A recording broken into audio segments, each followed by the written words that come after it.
Ang mga pananaw, opinyon at pahayag na inilalahad sa programang ito ay tanging sa mga host at panauhin lamang at hindi sumasalamin o kumakatawan sa opisyal na polisiya, posisyon o pagsang-ayon ng network, ng pamunuan nito o ng mga kaugnay nitong organisasyon.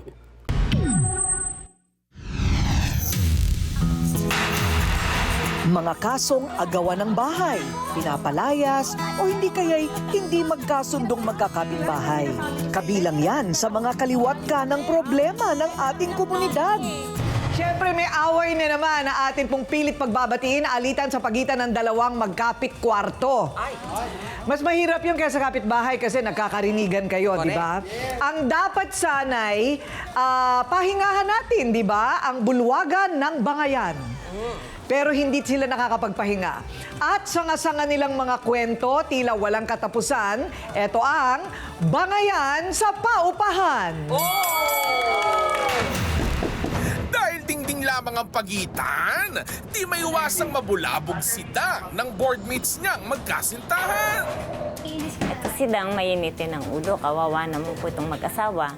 Konting ano lang, kinakatok ang dingding. Hanggang nasira na nga nila yung dingding ko, pinalitan na nga lang nila eh. Kahit sino may inis, dahil oras ng pahinga ni Ate Dang. Yung dalawang mag-asawa parang nangaasar. Dingding lang ang pagitan, eto lang dinig na dinig sila eh. Kaya ganun, si Ate Dang, oras ng pahinga. Na siyempre mag-aaway yung dalawa, parang nangaasar eh. Tigil kalabog at huwag nang mambulabog para lahat ay may matiwasay na tulog. Ingay na nakakabulabog, yan ang ugat ng bangayan sa paupahan. Tawagin na nga natin ang inirereklamo ni Mickey. Dang, humarap ka na. Napakasinungaling mo! Ha? Bakit Ikaw pa naman? nagreklamo, ikaw na nakaperwisyo? Oo. Ha? Bastos kayo sa matanda, parang wala kayong magulang. Sugod mga kapatid! Yan ang sigaw ng border dahil sa matinding inis sa kapwa nangungupahan. Pare-pareho lang tayong Alam ko yun, kadikit, alam ko pare-pareho yun, lang alam tayong ko yun, nakakarinig. alam ko yun. Pero sana Nakakita naiintindihan mo rin malinaw kami. sa isa't isa. Pero sana Ilang beses naiintindihan mo ko rin kayo kami. sinasabihan, hindi nyo ako iniintindi. Te, iniintindi ka Binabaliwala namin, nyo te. ko. Ang lahat ng sinasabi ko sa inyo. Te, nirerespeto ko namin, alam mo yan. Anong respeto ginawa nyo sa akin? Wala. Nirerespeto ko namin, alam mo yan. Ulit. Hindi tuloy makapag-complete beauty sleep si Dang. Teka muna, Dang. Ano ba yung... Pero totoo na nagrereklamo ka sa Opo. ingay. Ano ba yung ingay na naririnig mo? Magdamag po. Parang hindi ginagawa nilang araw ang gabi. Ano ngang... Puro kwentuhan, puro inom, puro kantahan. Hindi po normal yun. Hindi po normal yun, ma'am. So, kantahan. Hindi naman yung uha ng bata. Wala pong problema sa bata eh. Mapapagpasensyaan ko yun eh. Pero yung kantahan, inuman, tsaka yung minsan na inuman, okay, may okasyon, nainawaan ko yung ganun eh. Pero yung palagi na lang, Ay, mali. hindi ko na po, hindi ko mapagpasensyaan.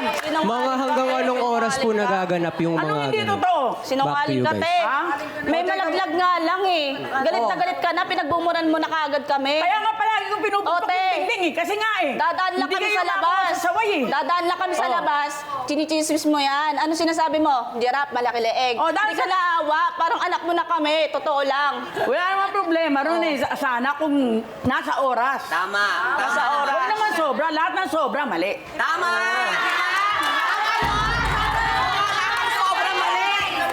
Okay, so, meron ka pa bang ibang dahilan kung bakit ka galit na galit sa kanya? Mas malalim po. Mas mahirap po ang pinagdadaanan to. Ano ang batas na sumasaklaw dito, Attorney Lorna, pagdating sa ingay?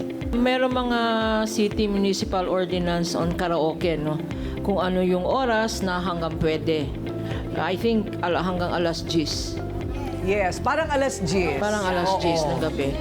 Pero sa kanila, alam mo, mahal yung 3,000 na renta para sa isang room. Sa isang kwarto, mahal Sa isang yun. kwarto. Mahal yun. Kanya, dapat May sarili obligasyon ng may-ari ng bahay, nagpaparenta, na gandahan naman yung dingding na yan, para hindi kayo mag-away. At saka wala silang sariling CR. Oh my God. Kumbaga, common, isa lang sa baba. Ayun. Ay, hindi. Siguro kung nakikinig yung may-ari, hindi naman tama. Miski na Metro Manila yan. Dapat may rent control nga dyan sa mga ganyan na kwarto-kwarto lang, baka pwede nating ilapit yan sa, maybe sa, I don't know, sino bang head ng ano?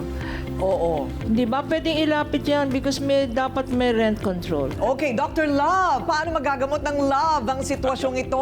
Salamat, Tati Kuring. Basta may pag-ibig, may solusyon. Ano? Correct. Ang isang problema rito, Dang, may pagkukulang din siguro tayo bilang magulang doon sa anak natin kung bakit siya lumaking ganyan, naging addict. Ang lipunan natin ay may pagkukulang din, ano? Dito sa ganitong problema ni Dan sa kanyang anak. Pati yung mga bata na apektuhan na. So, salamat sa Diyos at meron tayong face-to-face na nakatutulong para doon sa mga problemang ganito na mabigyan ng solusyon. So, may tutulong na sa iyo doon sa problema mo sa anak mo na addict.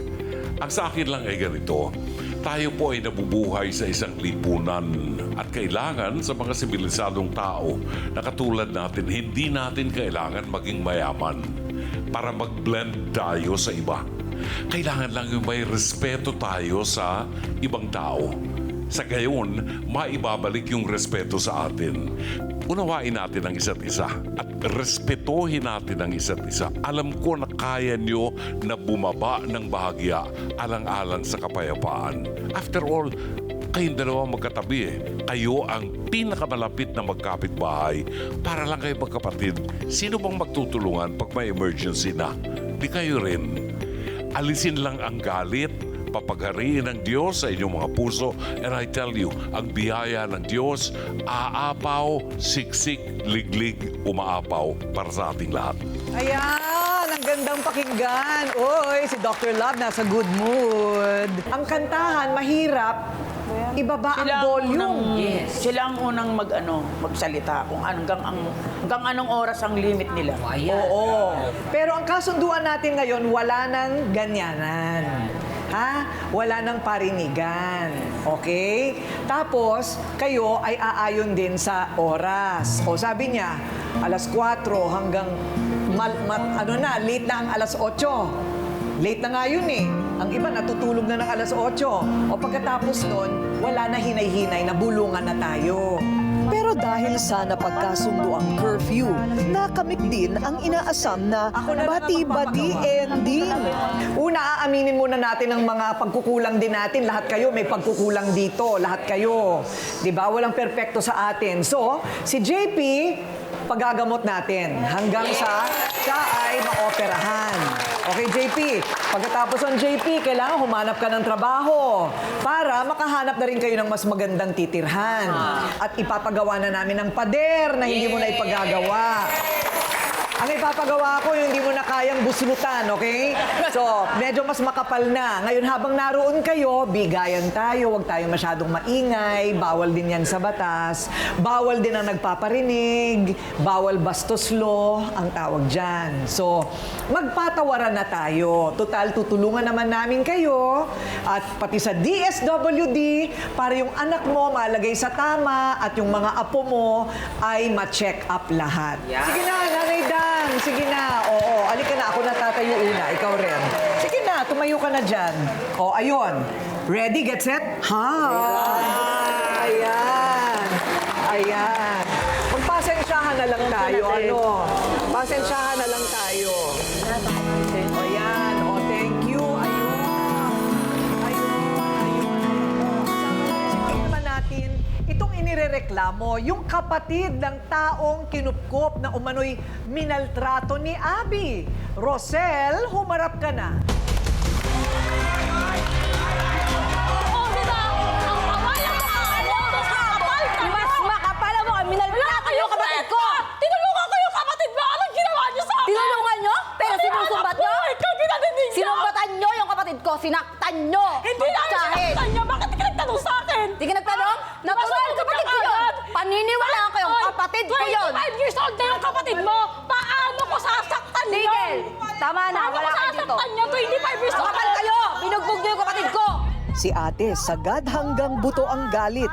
Why oh why? Paano mo naman nasisiguro, Rosel, na talagang minamaltrato siya sa bahay ni Abby? Kasi po, pumunta po kasi yung kapatid ko sa akin. Natutulog po kami, umiyak yung kapatid ko. Sabi niya, ate, pinagtulungan ako ng magtsahin yung tinirhan ko. Sabi ko, bakit ka binugbog? Kasi nag-inom kami. Tapos iniwan nila ako, tapos nagulat na lang ako, may bumubugbog daw sa kanya. Ang sabi niya sa akin, pinagtulungan daw siya ng magtsahin. Siyempre ako. Totoo? Pagising, madaling araw yun madaling araw yun. Pagising ko nung pinuntahan ko siya sa tindahan niya. Laki-laki ng kapatid. Talagang nagsalita kami ng masakit na salita. Masakit na salita. Tumigil ka muna, nagsasalita ako. Wala ka Diba? karapatan ko. Okay, tapos. Tapos sabi ko po sa kanya, bakit mo binugbog yung kapatid ko? Sabi niya, kayong dalawang magtsahin. Sabi niya, tapos yun, nagsalita, nag-away kami. Tinapon ko yung isda niya. Totoo yun. Tinapon di bayaran mo. Hindi ko babayaran yun.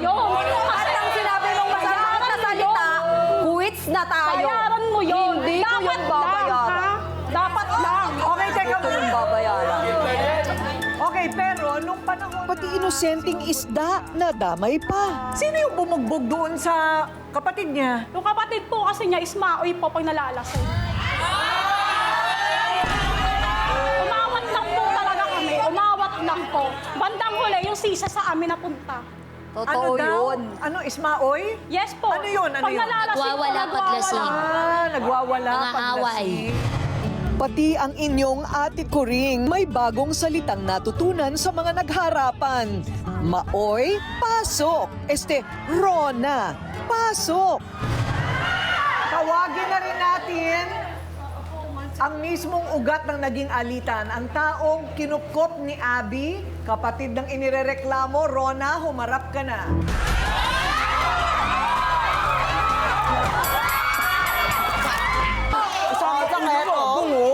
Sakit ako. Sino maganda? Ako siya. Di ba? Maganda yan. Kawawa ka naman. Ito po ay hindi beauty contest. Ito po ay sabong. Hindi po ito sabong, beauty contest o boxing. Oy, magpasalamat ka kay Bouncer. Inaawat ka na, pinaparlor ka pa. Naayos yung hair, may pagmamahal. Walang magsasalita, si Rona naman ang magsasalita. Manahimik kayo dyan. Kahit na kayo nung 7 years old, 9 years old, inalayaan pa rin doon. Mas makapal ang mo, di ba? Makapal yung mo, di ba? Pag-usapan natin yung gabing yon. Anong nangyari nung gabing yon? Sila lang po kasi huling nakita ko nung di ba? nag-ano Kita ako lang. doon. Okay. Hindi ko okay. Hindi ko na po alam na hindi naman pala sila yun. Okay. Siyempre sila lang. Di ba? Sila lang kayo lang kasi lang. Hindi natin masabi kung umawat lang talaga kayo. Umawat lang ba talaga kayo? Kasi sinusumbat nila Galit sa akin ka? lahat ng ginagawa ko. Pinapakain ba kita? May galit bandang huli? Di ba? Paalala lang, pag may insidente na ganyan, lalo na sa barangay, i-report nyo. I-report nyo sa barangay para may record ang barangay, para pag nag-ablaan kayo, naka-record. Tsaka, kailangan ng medical certificate. Ha? Alam nyo, humahanga tayo kay Rona kasi gusto lang niya yung totoo. Napagkamalan niya, nagsumbong, react ang ate. Sila po kasi huling nakita ko. Oo, aminado naman siya sa pagkukulang niya. Rona? Aminado naman po. Alam mo yung pag-inom talagang kailangan yan piniprenuhan. Kasi walang mahihitang maganda yan. Hindi ba, no? Ano sa palagay mo, ano ang pinakamaganda for the guardian?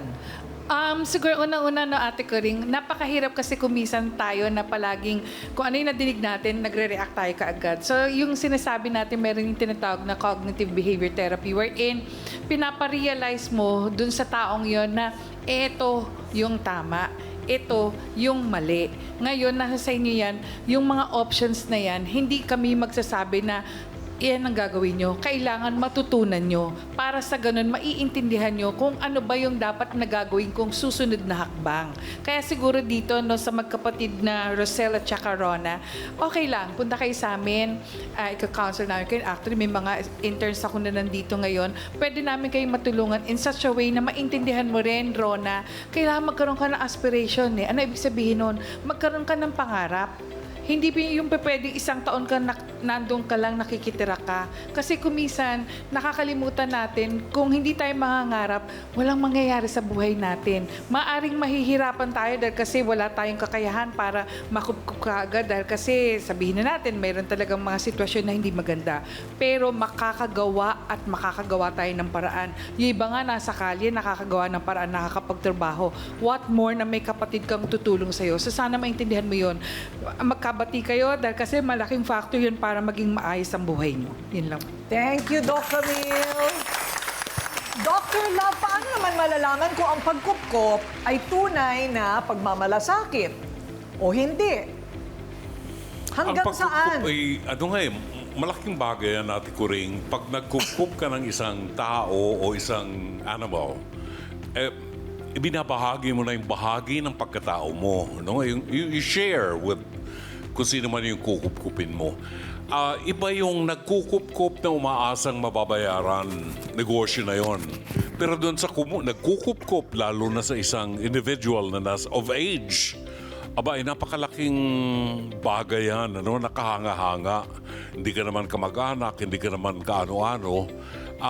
Pinatira kita sa bahay ko, yun lang pagtulog mo sa loob ng bahay ko, napakalaking bagay na yun. Tapos, kabahagi ka ng kinakain namin, hindi ka sinisingil. Inaasahan lang ng isang nagkukup-kup na ituturing mo rin siya na kamag-anak o, relative mo. In other words, entonces, sabi nga, kung ikaw ay nakikisama doon sa bahay na yon, tungkulin mo rin na maglingkod. Halimbawa, may nakita kang lilinisin o maghugas ng pinggan pagkatapos yung kumain, bahagi yun ng pakikisama natin. But the question now lies kay Rona. Babalikan ko lang, Rona. Kasi sa lahat umiinog ang problema, no? At the age of 25, ang tanong, ano ang pangarap mo?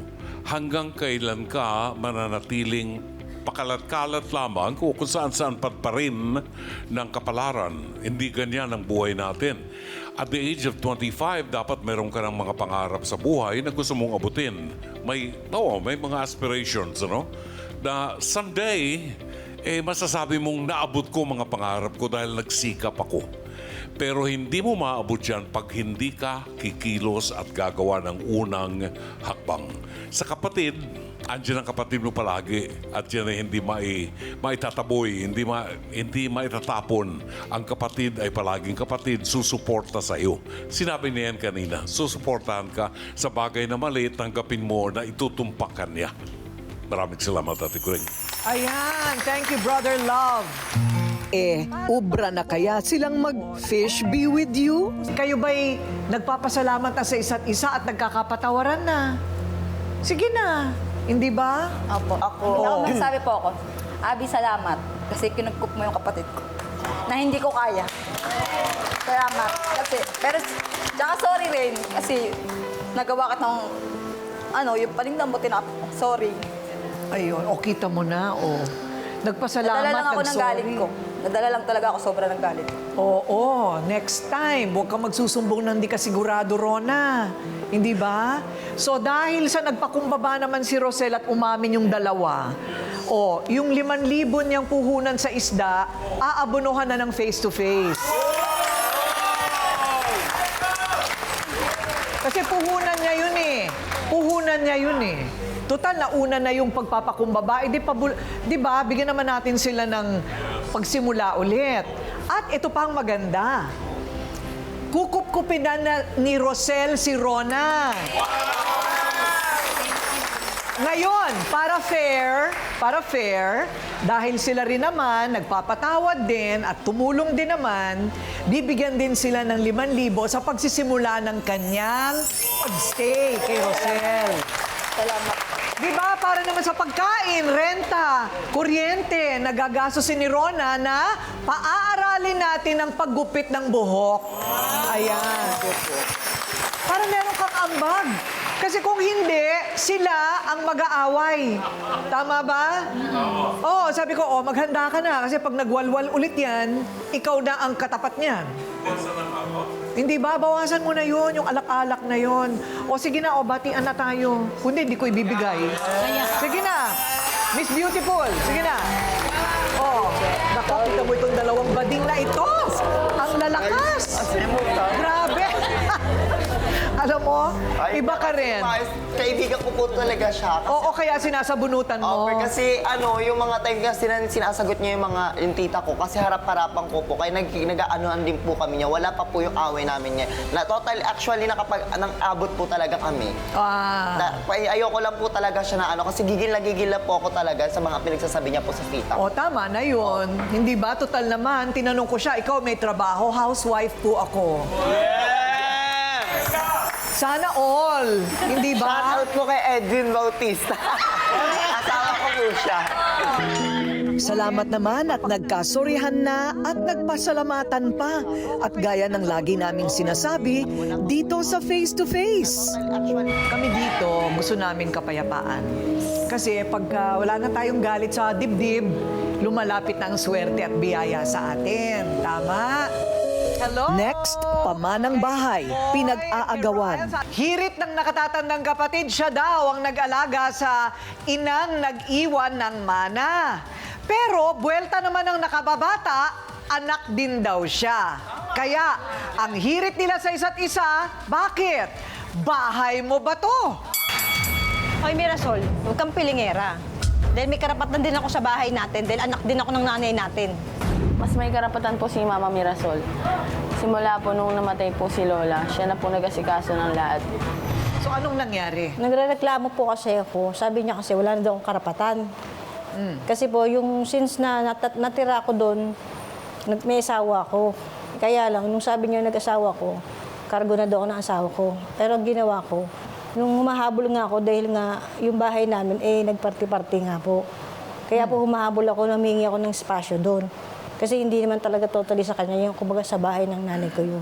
Hindi sa kanya. Ayun, okay. So, bale, ilan kayong magkakapatid? 6 po kami lahat. 6. Si Attorney Lorna na rin nagpaliwanag dati na kung ano man ang iniwan ng magulang, hati-hati, Attorney Lorna? Ang Dapat lahat ng equal. magkakapatid. Pero kung walang last will and testament, kasi sa mana, meron tinatawag na free portion. Kasi kung minsan meron tayong mga anak na may nangangailangan, let's say nag-aaral pa, or minor, bibigyan mo ng mas malaking share. Pwede yon sa last will and testament. Pero pag walang last will and testament, ang presumption ng law, mahal mo sila equally. Ganon. At ang pangangailangan nila ay equal. So kung may last will and testament, pwede ring wala kang ipapamana sa isang anak? Hindi pwede. Hindi pwede yon. Oo, kasi ang mga anak natin ay ang tawag doon compulsory heir. Unless may ground ka for disinheritance. Masama naman ang kanyang loob dahil siya lahat ang nagsakripisyo para sa kanilang ina. Siya pa ngayon ang iniintriga. Eto na, si Ate Sol. Humarap ka na!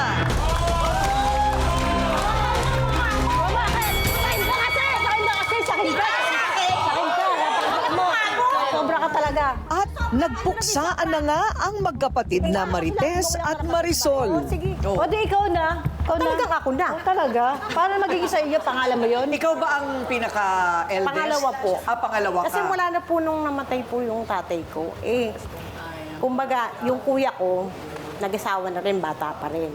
Ngayon, ako nung mga time na yon, ma'am, nag-asawa rin ako. Merong nagagusto sa akin, may edad na sa akin. Ngayon, pumayag lang ako na makiano sa kanya dahil nga yung sa sitwasyon ng buhay namin. Kasi patay na po yung tatay namin. Parang ako yung tumayong maging magulang. Dumating sa point na nag-asawa nga ako ng may edad, papatulan kita pero pagawa mo yung bahay namin. So may perang konti ito? May pera po talaga. May pinag-aralan kasi siya. Oo. Tsaka matanda sa akin ng 22 years. Oh, I see. Parang tatay ko na rin siya. Basta ang ginawa ko lang, yung nanay ko, gusto kong masino, pati mga kapatid ko. So, pinatayo niya yung bahay namin. Pero hindi pa sa amin yung bahay na, yung lupa na yon. Kailan lang inaward sa amin yon, yung lupa. Dahil sa makatuwid, sila nagsilaki doon sa bahay namin. Hindi ko inisip na darating tayo sa point na ganito. Ayun, na pinag-aawayan. Ang bahay na siya daw ang gumawa ng paraan para mapatayo. Question, hindi sa kanila yung lupa, in-award lang. Pero ang sinasabi mo, Sol, wala na siyang karapatan. Bakit? Hindi naman po siya sa walang karapatan. Kasi pagkaliit-liit po lang po ng espasyo namin, saan pa po siya sisiksik? Ay, yung ibang kapatid namin, wala rin naman bahay. Siya kahit papano, meron siya kakayahan na magpatayo ng bahay o kaya magpagawa siya. Yung mga anak niya may mga hanap buhay na maganda. Ano pa yung nakahabol niya doon? Ang liit-liit na. Oo. So may mga anak ka nang meron na rin trabaho? Opo, meron po. Pero hindi pa rin nila kami ina-acknowledge kasi nga, siyempre magulang nga kami. Siyempre, priority namin talaga at nangungupahan kami. Kaya naman po, mahabol ako sa parte ng sa nanay ko dahil mahirap po mangupahan sa panahon kasi ngayon. Saan ka sisiksik doon? Ang nasiksikan na sila? Yung dating pwesto ko doon, kasi anak niya nakatira doon eh. Doon ang pwesto ko talaga doon. Siya, naging represented niya anak niya doon sa bahay ng nanay ko nga. Kaya yun nga yung inahabol ko. Kung ako pinilayas ng nanay ko, pwede na rin pala yung anak niya doon siya tumira. Wala nang espasyo. Saan pa po siya pupunta doon? Ano, nakaganyan po sila? Yung may pamamano niya sa anak niya, hindi ba sila pwedeng magsumika para yung anak niya magkaroon ng kahit papano? Sakit ko lang kasi kaya magbigay ng kapraso. Bakit yung tatlong kapatid ko binibigay mo, binibigyan mo sila. Oh. Dati nang nakatira doon. Hindi, Saka nanay ang nagbigay doon. Hindi ako nagbigay doon. Ang nanay ang nagbigay doon. Hindi ako. Halos yung damit ko sinunog pa nga doon eh. Ano? Sinunog. Para lumayas lang ako. Sino gumawa nun? Di ba? Paano nga kasi di ba nag-asawa ka ng maaga? Kaya maganda ako sa Asawa ka ng maaga, inintindi mo yung sarili mo. Hindi ka nga tumulong sa nanay kahit na... Ikaw na uli ng anak. Nagkasakit nga si nanay, katulong ka ba? Talaga? Magpapagawa ng bahay, mga anak ko pa rin ang nagpagawa, ma'am. Eto ang tanong na nasabit na kasi daldalan tayo ng daldalan dito tungkol sa ligawan. Itong certification na ito ng National Housing Authority, Attorney Lorna, kaya siguro biglang pinag-aawayan nila, feeling nila sila na ang may-ari. Eto binabasa ko kanina. Ang sabi dito, hence, teka muna ha, eto nakasulat parang hindi nila ito pwedeng, this may not be used as proof of ownership over the property. Malinaw na malinaw sa mga grants ng NHA kasi government grant yan, consistent sa housing policy ng gobyerno, no? Ang intention niyan mag-provide ng housing. Yung land at saka yung housing, no? Hindi pwedeng ibenta yan. So, yung 39 square meters, kung iniisip nyo na paghatian nyo na lang, ibibenta nyo, hindi pwede kasi grant yan, yung land. Ngayon, yung issue naman na ikaw nagpagawa ng bahay, ang bahay ay improvement on the land. Pwede kang humingi ng reimbursement sa mga kapatid mo. Pero ang pinakamagandang kasi sa land titles, ang proof of ownership ay yung TCT. Transferred Certificate of Title. Correct. Ang certification ng isang NHA, hindi yan proof of ownership. At magtangka kayong ibenta yan, walang tatanggap sa land na yan. Ang lupang akala ay mana, hindi naman pala sa kanilang nanay nakapangalan. Kaya mas mabuti pang ibaba na ang kilay. Dr. Love, bakit masama kapag ang magkakapatid na ang nag-aaway-away? Wala nang biyaya sa Diyos. Oo, lalo ang magkapatid. No? Well, in the Bible, panahon ni na Cain at saka ni Abel, marami yan mga magkakapatid nag-aaway-away, nagpapatayan yan mga kadalasan greed ang source ng pag-aaway ng magkapatid. But I still believe that blood is thicker than water.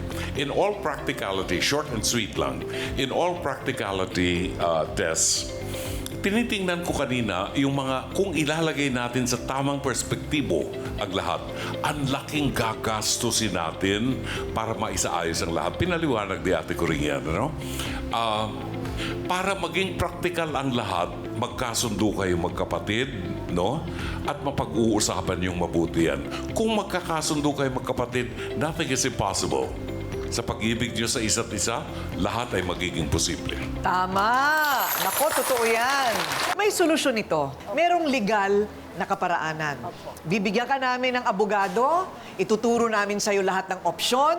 Kung gusto talaga ninyo ng extrajudicial, tutulungan ka namin para mapatitulohan. Okay? At tutulungan ka namin sa loan mo kung sakali. Pero ang importante, huwag kayong magkagalit. Hindi ba? Kasi wala siyang masosolve. Walang masosolve talaga na problema. Yung galit-galit na ganyan. Okay? Hindi pa yan mag-aayos ngayon. Kasi siksikan pa sila doon. Hindi ba? Pero alam mo na may karapatan din siya. Okay. O, so, alam naman natin kayo yung magkapatid. Pwede bang ayusin na lang natin to? Magbati muna kayo at saka natin pag-usapan yung solusyon. Diba? Para na, ayan, o, si ate na ang lumapit. Mahal ka naman ni ate. Oh, mahal ka naman ni ate. Diba, ate? Oh, talaga alam mo, ang nakatatandang kapatid, hindi kayang tiisin din yung batang kapatid. Alam ko yan, ako yung ate sa amin eh. Diba? Huwag lang masyadong sakit sa ulo. Ha? O kita mo, naiiyak si Tess. Iyak din si Ate O naiiyak din. Maganda pa rin sila kahit nag-iiyakan sila. Kinapulutan din ng aral ang kaso ng tiyahin na gustong palayasin ang pamangkin na nakikitira na nga mala senyorita pa. Yan talaga si Jeng, layas yan. Gabi na siya umuwi para kumain lang. Wala yan ambag, kaya lagi pinapalayas siya ni Gigi. Siya din si Gigi, talak ng talak. Mas may binibigay sa kanya si James, sinasabi niyang wala. Yung mag-tsahin na yan, araw-araw na lang namin naririnig nag-aaway yan. Halos wala na silang tigil sa pag-aaway dahil yan si Jane. Wala laging ginagawa sa kanila, kawawang-kawawa na si Ate Gigi sa kanya. Ang totoo po niyan, kaya lagi wala si Jack. Laging nagdidiskarte na nangangalakal dahil si Gigi walang ginawa kundi magbubunganga, dadak ng dadak.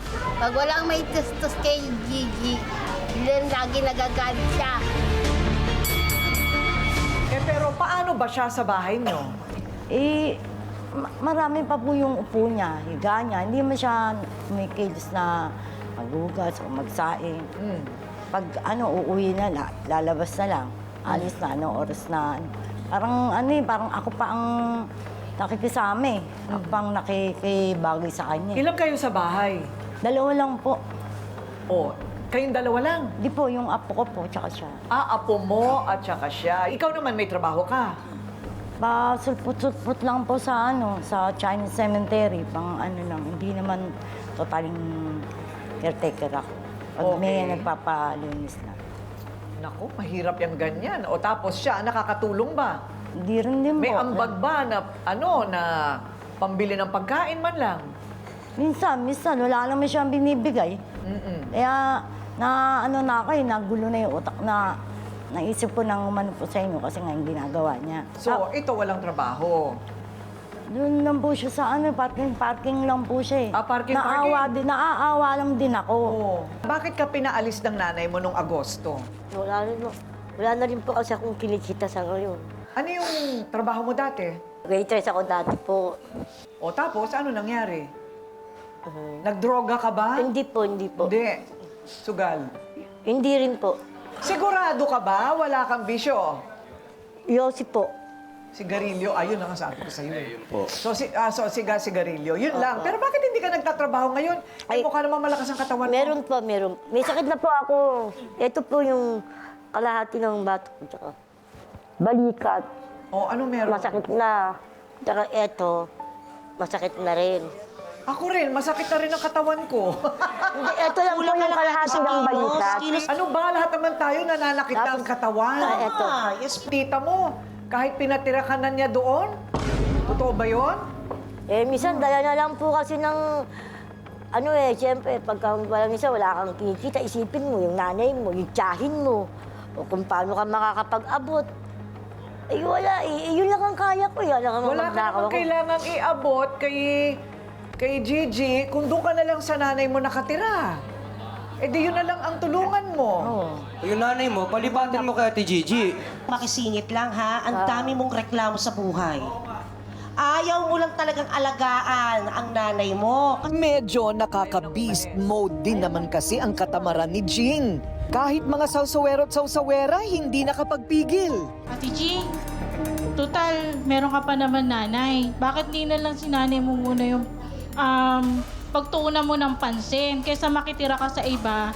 Kahit ganyan na konti lang yung nagiging sweldo mo sa trabaho mo, pagkasyahin mo. Para sa nanay mo rin yung tsaka sa'yo. Huwag kang aasa sa kamag-anak mo, kahit sarili mong kadugo, hindi ka pwedeng pagtiyagaan kung ganyan ang ugali mo. Panay sermon tuloy ang inabot ni Jing. Saan ka naman nakakwita kasi ng kasama mo sa bahay na hindi man lang magwalis, hindi man lang magluto, maghugas ng pinggan, hindi na nga nakakapag-abot, mauubos talagang pasensya. Ang bahay, pag hindi tinitirhan ng talagang may pag-ibig, hindi yan nagiging tahanan. Kaya ang nangyayari, yung nanay mo, kahit sabihin mo pa talagang kaso nagulat ako, ate ko rin, 70 years old lang yung nanay niya, yung mga kasama ko dito, mas may konting edad. Ay, binuko! Sa sarili nating bahay at lalo na kung nakikipisan, bawal maging tamad. Para may mag-alaga sa nanay mo at meron ka rin kabuhayan, kapwa sila bibigyan natin ng kabuhayan. Maigi na rin na nakapaglabas ng sama ng loob sina Jing. Nang lumuwag na ang kanilang dibdib, yakap at kapatawaran ang ending. Dapat siya talaga, hindi ako. Pag-amin sa pagkakamali at pag-ako sa responsibilidad. Iyan naman ang tinuturo sa atin ng mga kasong tumatak sa ating puso at isip. At sa simpleng salita, pagpapakumbaba. Yan ang magbubukas ng pinto para sa biyaya.